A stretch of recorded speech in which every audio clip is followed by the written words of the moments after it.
आणि आंदोलनाच्या माध्यमातून तुम्ही बघितलं असेल की आम्हाला जे काही गोष्टी साध्य करायच्या होत्या, अनेक जिल्हा परिषदेमध्ये, सांगली जिल्हा परिषद असेल, रायगड असेल, अनेक जिल्हा परिषदेमध्ये जर पहिली परिस्थिती बघितली, तुम्ही जर जाहिरात बघितली तर इंग्रजी माध्यमाच्या जागा तिथं 80 ते 90% जागा या ठिकाणी दिसत होतात। त्यामुळे मराठी माध्यमाच्या मुलांमध्ये खूप मोठा असंतोष निर्माण झालेला होता आणि या विरोधामध्ये आम्ही जो काही लढा उभा केला त्या लढ्याला 100% यश त्या ठिकाणी मिळालं। आताची जर परिस्थिती बघितली तर जवळपास फक्त 20% च्या आसपास ह्या इंग्रजी माध्यमाच्या जागा त्या ठिकाणी दिसत आहे। म्हणजे जो लढा आम्हाला त्या ठिकाणी लढायचा होता, जो यशस्वी करायचा होता, तो 100% आम्ही या ठिकाणी यशस्वी केलेला आहे। परंतु आता आमची जी काही मत होतं की हे परिपत्रक रद्द व्हायला पाहिजे।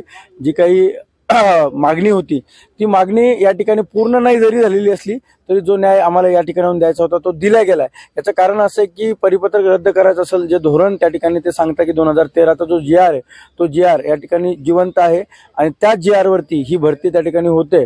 मग ते जर रद्द करायचं असेल तर एकतर धोरणात्मक बाब असल्या कारणाने मंत्रालय स्तरावरती पाठपुरावा करणं आवश्यक आहे। दुसरी गोष्ट, एक तर न्यायालयीन मार्गाने हा लढा लढणं आवश्यक आहे। त्यामुळं आम्ही एक निर्णय घेतलेला आहे की जो आम्हाला इथून यश हवं होतं ते मिळाले। पुढचा लढा जो असेल तो न्यायालयीन स्तरावरती असेल किंवा मंत्रालय स्तरावरती आम्ही त्या ठिकाणी लढणार आहोत। न्यायालयीन स्तरावरती म्हणजे न्यायालयात जाणार आहात का तुम्ही? हा, निश्चितपणे, कारण 2013चं पत्र जिवंत आहे असं साहेब जरी सांगत असले तर आमच्या अनेक मराठी मुलांची भावना अशी आहे की ते पत्र 2018ला जो GR आला त्यामध्ये मागचे सर्व GR हे अधिक्रमित केलेले आहेत असं त्यांचं म्हणणं, आमचं जे अभ्यास केलेला आहे त्यावर आम्हाला असं वाटतंय। वकिलांशी आम्ही त्या ठिकाणी चर्चा करू आणि ती जी काही न्यायिक भूमिका असेल ती न्यायिक भूमिका या ठिकाणी न्यायालयामधून मांडू। एवढं जरूर सांगतो की जेवढ्या जागेवरती आमचा आक्षेप असेल तेवढ्या जागेपुरतं आम्ही त्या ठिकाणी न्यायालयामध्ये जाऊ, परंतु बाकीची भरती ही 100% सुरळीत राहील। या भरती प्रक्रियेमध्ये कुठेही अडथळा येणार नाही एवढं निश्चितपणे झाली।